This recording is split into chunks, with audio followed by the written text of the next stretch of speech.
ये दुनिया रहस्यों से घिरी हुई है। बहुत सी अफवाहों के साथ कई ऐसी सच्ची घटनाएं भी हैं जिन पर यकीन कर पाना बहुत मुश्किल है। 66 साल पहले जापान एयरपोर्ट पर उतरे एक अनजान यात्री की कहानी।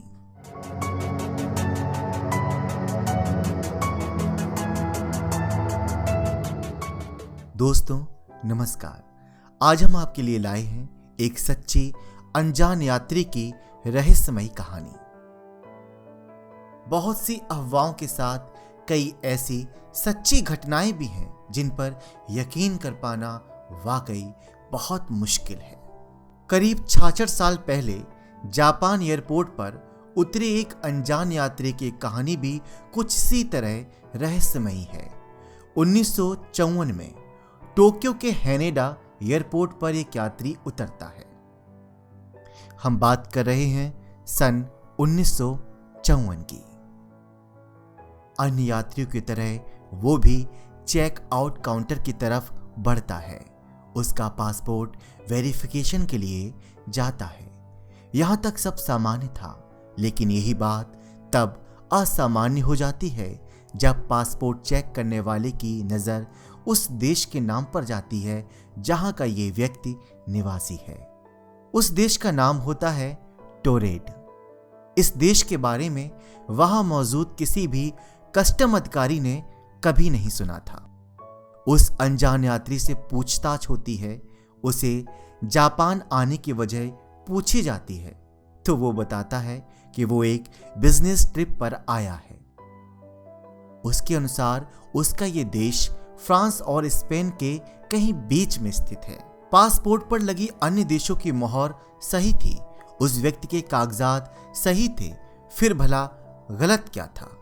गलत ये था कि जिस देश से आने का दावा वो व्यक्ति कर रहा था वो देश दुनिया में कहीं मौजूद नहीं था। जिस कंपनी का कर्मचारी वो खुद को बता रहा था, उस कंपनी का कहना था कि उसका इस तरह के किसी व्यक्ति से कोई संबंध नहीं है। इसी तरह वो जापान जिस कंपनी में मीटिंग के लिए आया, उन्होंने भी ऐसे किसी व्यक्ति की जानकारी को झुठला दिया। जिस होटल में वो व्यक्ति अपने ठहरने की बात कर रहा था, उस होटल में भी उसके नाम की कोई बुकिंग नहीं थी। परेशान कस्टम अधिकारियों ने जब उस अनजान यात्री को वर्ल्ड मैप में दिखाकर पूछा कि आपका देश कहां पड़ता है, तो उसकी उंगली एंडोरा नामक देश पर जाकर रुक गई और वो झुंझला गया। उसका दावा था कि ये मैप गलत है क्योंकि यहां एंडोरा की जगह टोरेट का नक्शा होना चाहिए। उसने ये भी कहा कि उसका देश वहां 1000 सालों से स्थित है। उस यात्री की हर बात कस्टम अधिकारियों को उलझा रही थी, लेकिन उसके दस्तावेज फर्जी नहीं थे। और तो और उसके पासपोर्ट पर उससे पहले टोक्यो की कई यात्राओं की उसके पासपोर्ट पर मोहर थी। मामले को लचता देख एयरपोर्ट अथॉरिटी ने एक होटल के कमरे में पुलिस कस्टडी के साथ उस अनजान यात्री के ठहरने की व्यवस्था कर दी।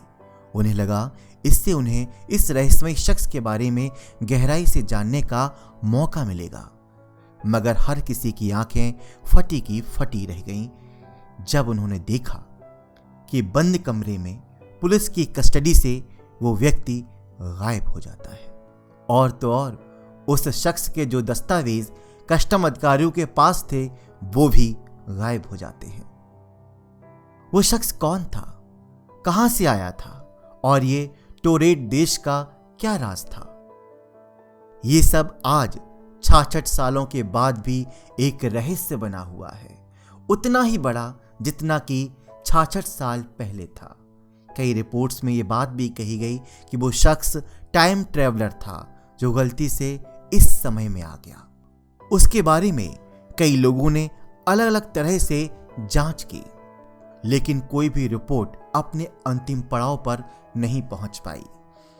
तब सभी मिले जुले रिपोर्ट्स की एक रिपोर्ट तैयार हुई और उसमें कहा गया कि हो सकता है ये शख्स टाइम ट्रैवलर था जो गलती से इस समय में आ गया था। हालांकि इस तरह की किसी भी बात की पुष्टि नहीं है, लेकिन ये शंका जाहिर करती है, क्या बहुत सारे टाइम एक साथ चल रहे होते हैं? क्या और भी कई लोग हमारी तरह रह रहे होते हैं? खैर, ये बातें बेहद उलझा देने वाली हैं। हमारी आज की स्टोरी में बस इतना ही। आगे फिर हम किसी खास स्टोरी को लेकर आएंगे आपके लिए। तब तक के लिए बाय बाय, नमस्ते। आप खुश रहिए, सलामत रहिए, अपने आप को सुरक्षित रखिए और अच्छे विचार रखिए। धन्यवाद।